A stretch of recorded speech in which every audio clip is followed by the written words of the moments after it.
Therefore, welcome one another as Christ has welcomed you for the glory of God. Hi there, and welcome to another Midweek Memo.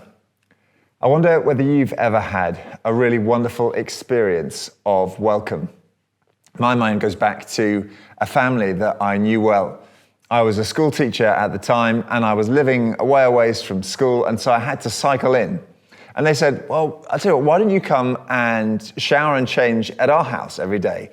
And then after a while, I was having to do meetings in the evening, and I didn't really have time to go back to my own house and come back, and I didn't really much fancy sitting around in a classroom for a couple of hours. And so that's fine. They said, you stay and stay for supper. So I stayed for supper one night, and then they invited me for the next night. And then the next, and initially it was just really generous hospitality, and then it got kind of ridiculous, and I thought, I'm going to need to stop taking this hospitality. And they said, no, we'd love to have you here. It's a joy, even as I was eating through the contents of their fridge almost every day. I wonder whether you've had an experience of welcome like that. You could share it in the comments just below if you like. For me, it was a wonderful expression, a reflection of the welcome that the Lord Jesus shows us. I wonder whether you too recognize that.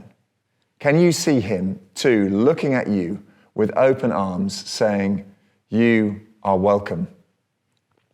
Well, that's the image that I hope is going to color everything that we're doing over the next couple of weeks here at Emmanuel. We are beginning a new series thinking about welcome.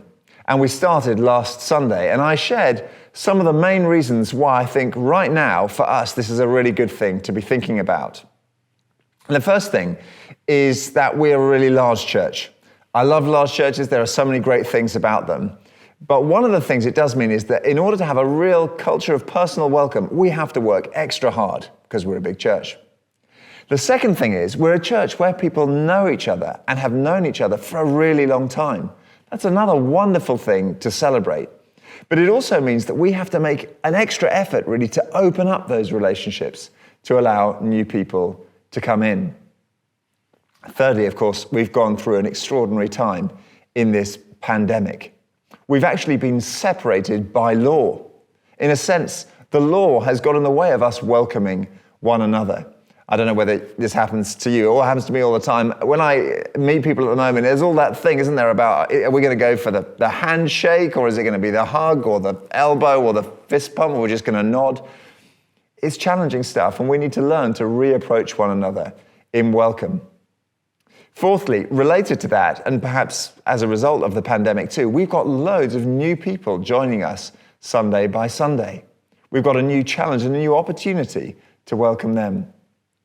And then finally, we've been thinking about inclusion. Specifically, we had those conversations about race last year, and there's now new opportunities with migrants coming from Hong Kong and Afghanistan and other places, of course. And that's just one dimension of inclusion that we need to be thinking about.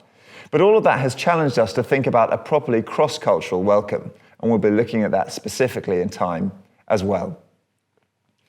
So with all that, I want to invite you to come and join us. Come on Sunday and come and hear more about this series we're calling Transforming Welcome. Come and be transformed by the welcome that we see in the Lord Jesus, and come and be part of reflecting that welcome to those who join us and those whom we've known from a distance for a long time, but now perhaps we're able to discover in a new way. Just 3 notices for you today. The first one is that Messy Mondays begins this Monday, the 8th of November. That is for 4 to 7-year-olds and their siblings.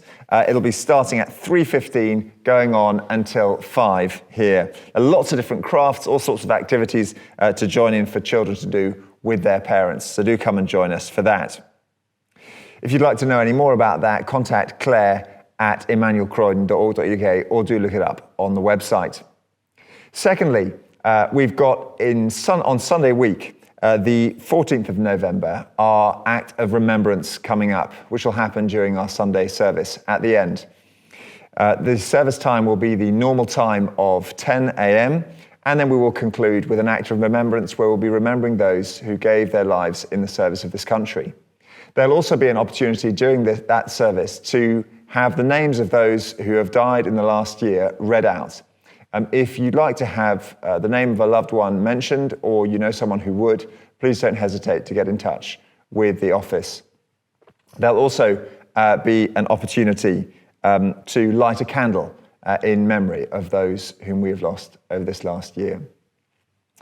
And then finally, the Season of Creation art competition continues in recognition that COP26 is on all of our minds. So if you'd still like to make an entry for that, please don't hesitate to do so.